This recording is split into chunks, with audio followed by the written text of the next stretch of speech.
Ya saudara, kita lanjutkan perbincangan kita bersama Bang Vicky, yaitu bagaimana menggunakan atau mengolah sistem pertanian yang ramah lingkungan. Bang, nah, tadi kan juga Bang jelasin ya, unsur-unsur arah atau nutrisi yang terkandung di dalam padi itu sini Bang. Selain itu sih apa aja sih Bang yang bisa untuk nambah nutrisi di tanah? Apakah semua yang ada di situ kita pakai? Apakah rumput juga bisa sih Bang?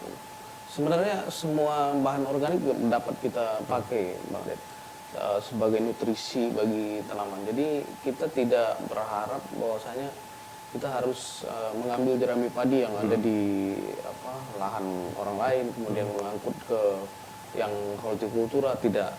Tetapi yang tersedia, misalnya rumput yang ada di sekitaran lahan kita, yang biasanya dianggap sebagai gulma, itu dapat dimanfaatkan juga sebagai busa organik. Nah, daripada itu kita bakar, kemudian terjadi nanti apalagi di musim ini, musim kemarau ini kan, ada himbauan dari Maklumat Kapolda nih yang membuat kita petani supaya tidak membakar lahan, baik itu membakar sisa-sisa tanaman gitu kan. Nah, sebenarnya semua bahan sisa-sisa tanaman ataupun gulma itu dapat dijadikan musa. Nah, tinggal kita mengumpulkan kemudian menumpuk atau menebarkan ke bedengan, kemudian dijadikan musa. Jadi semua bahan yang organik dapat dijadikan musa sebenarnya.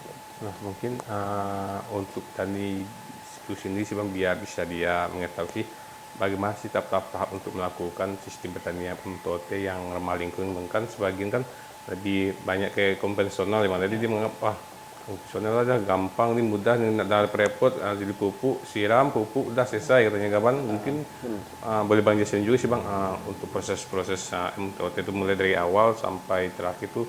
Terus untuk pemilihan bibit juga pengaruh juga nanti Bang ya? Iya. Jadi sistem MTOT ini mungkin sama ya, sebenarnya sama yang konvensional. Hanya saja yang berbeda adalah ketika penyiapan lahan kita membuat bedengan yang biasanya yang dipakai di pertanian itu adalah 1,2 meter ya. Kita membuat bedengan, kemudian memberikan musa di atasnya, jadi menebarkan musa organik keseluruhan di bedengan kita sampai tanah itu tertutup, yang kurang lebih itu sekitar 10 cm ya, musa yang kita gunakan 5 sampai 10 cm. Jadi kita tutup bedengan itu, kemudian kita bisa tanam dengan cara membuat lubang tanam. Nah, nanti musa ini akan terdekomposisi sehingga akan terjadi pelapukan. Nah, pelapukan ini akan memberikan nutrisi bagi tanaman. Nah, sebenarnya lebih gampang untuk menerapkan musa tanpa olah tanah karena tinggal kita membuat bedengan, kemudian menebarkan musa organik di atasnya. Kemudian kita bisa tanam dengan seperti biasa. Kalau untuk pemilihan bibit sebenarnya sama seperti konvensional, Bang. Hanya saja kita yang berbeda hanya dengan menggunakan musa organik. Nah, sehingga dengan organik inilah kita dapat mengambil manfaatnya secara maksimal gitu. Berarti Bang, selain musa juga selain untuk nutrisi juga gunanya untuk melembabkan tanah di sekitar tanam misalnya seperti cabai atau sejenisnya itu juga Bang ya? Benar. Jadi selain untuk nutrisi tanaman Bang, musa organik ini juga tujuannya adalah untuk melembabkan tanah sehingga tanah akan terjaga kelembabannya. Kemudian juga musa organik ini dapat menahan air yang menahan air hujan, kemudian kita tidak perlu menyiram terlalu sering gitu, karena biasanya yang konvensional kan akan apabila kena panas dia langsung hilang, langsung kering. Nah, berbeda dengan yang pakai musa organik karena air akan tertahan di serat-serat musa.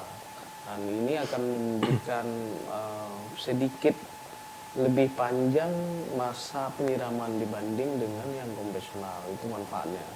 Nah, yang paling penting adalah dari segi produktivitasnya lebih bagus. Kemudian apalagi saat ini kan isu kita kemarau ya. kemarau panjang nih Bang Ded. Jadi himbauan maklumat Kapolda, kemudian juga dari kemarin saya lihat juga di Kompas ya Bang Ded, bahwasanya ada kepala dinas pertanian dan ketahanan pangan Kota Jambi itu mengalami tanah yang kering di lahan beliau di tanaman padi. Nah, apabila nanti ini musa tanpa olah tanah diterapkan, itu akan lebih bagus karena akan membuat tanah lebih lembab. Gitu. Berarti dengan sistem MTOT dengan kondisi yang dialami yaitu musim kemarau sekarang ini lebih cocok pakai sistem MTOT juga Bang, mungkin Bang ya? Iya, benar. Kalau untuk saat ini kita lihat di kondisi kemarin saya lihat di Tanjung Jabung Timur yang kebetulan baru tanam sekitar 28 hari yang lalu. Jadi hampir 28 hari tanam, tanahnya tetap terjaga untuk kelembaban tanahnya, nggak kering sama sekali. Kemudian dibandingkan yang konvensional, karena memang kita buat perbandingan antara yang konvensional dengan musa tanpa olah tanah. Nah, kita lihat di yang konvensional itu retak-retak tanahnya, Bang. Sehingga kita dapat lihat bahwasanya pengaruh dari musa itu terlihat secara nyata dari keretakan tanah. Yang konvensional terjadi keretakan, tetapi yang di musa tanpa olah tanah tidak dapat bertahan gitu.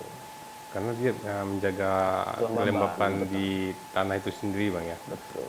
Nah, mungkin perbanding yang dilihat kondisi sekarang ini gimana sih Bang yang dengan konvensional dengan sistem MTOT ini yang pasti beda tanah juga pasti ini Bang ya. Yang konvensional beda. mungkin agak kering atau yang MTOT mungkin masih lembab ya Bang ya. Lembab, ya.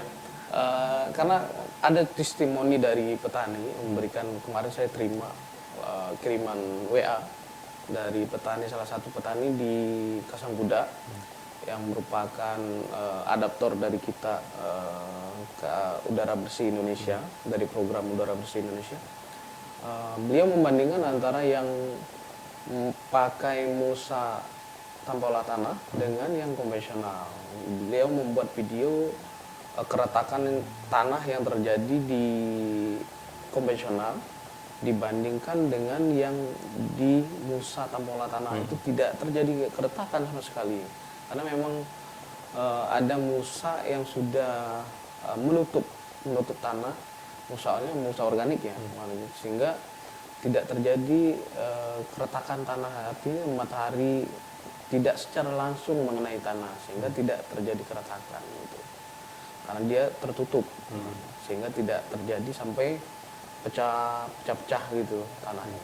Berarti kalau dengan sistem MTOT dengan musim kemarau dia baik masa tanam, panen, terus nggak berpengaruh Bang dibanding konvensional kan sebagian kita lihat sekarang kemarau ini hampir rata-rata banyak yang gagal tanam ya, mungkin baru tanam seminggu tanah udah kering, jadi banyak yang mati juga sih Bang. Karena memang tidak tahan panas karena kekeringan, karena memang saat ini kan musim kemarau sehingga memang air menjadi masalah ya. Untuk ada yang menggunakan sekarang ini adalah solusinya adalah untuk penyiraman dengan menggunakan mesin pompa ya.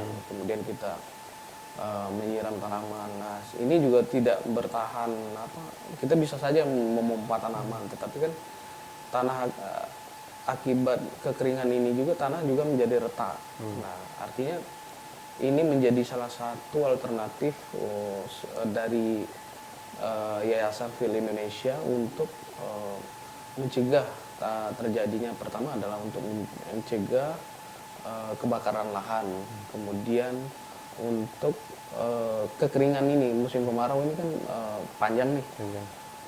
Ini akan menjadi solusi bagi petani untuk menghindari terjadinya kekeringan di tanaman, apalagi sampai gagal panen. Nah, kita berharap petani di Provinsi Jambi khususnya itu dapat mengadopsi teknik musa tanpa olah tanah sehingga meminimalisir terjadinya kekeringan di lahan mereka gitu. Nah, kalau sampai saat ini Bang sudah berapa sih Bang jumlah minat petani yang ngikutin sistem MTOT dan sebelumnya mereka belum memahami apakah dia langsung tertarik, apakah hasil dulu, apakah nanti dulu mungkin belum merasa yakin dengan sistem MTOT ini. Iya, awalnya kita punya hampir 5 tahun nih Bang Den, masuk tahun keempat, sekarang ini tahun keempat kita berkegiatan di Jambi. Yang dimana di awalnya adalah kita mencoba melatih kader yang akan menjadi penyambung lidah kita di lapangan. Nah, dari 3 kabupaten ini kita latih 105 orang untuk menjadi kader di setiap desa. Jadi totalnya ada hampir 37 desa. 37 desa yang kita jadikan program desa program, sasaran program. Nah, dari 105 ini kita melakukan sekolah lapangan, sehingga yang saya sebut tadi ada 1.198 orang yang telah kita latih untuk kegiatan di kita sekarang ini. Kemudian kita untuk gerakan massal ini hampir sekarang ini udah menyentuh hampir angka 400-an yang telah mengadopsi di teknik kita. Nah, artinya di hampir 1.600-an yang sudah mengadopsi teknik kita untuk saat ini. Karena memang kita meyakinkan petani memang agak berat, karena memang petani itu akan pengennya melihat hasil. Kalau sudah ada hasil, mereka akan mengikuti. Ya, jadi kita coba buat demplot di setiap desa, di mana demplot itu kita buat perbandingan antara yang MTOT dengan yang konvensional, sehingga petani yang ada di desa program kita bisa melihat ini perbedaan antara yang menggunakan mulsa tanpa olah tanah dengan yang konvensional. Jadi mereka bisa lihat langsung nih Bang Led, perbedaan antara yang MTOT dengan yang konvensional dengan perlakuan yang sama gitu. Tapi juga hasil pasti beda Bang. Hasilnya pasti berbeda dari segi pertumbuhan, kemudian dari segi panennya, kemudian dari biaya produksinya juga berbeda gitu. Mungkin kita akan menggali lagi Bang di segmen selanjutnya terkait mungkin dari hasil, manfaat, dan mungkin berapa kali masa panen yang bisa dihasilkan. Namun kita tahan dulu ya Bang ya. Sederhana perbincang juga itu menarik dan lanjutkan setelah jeda berikut.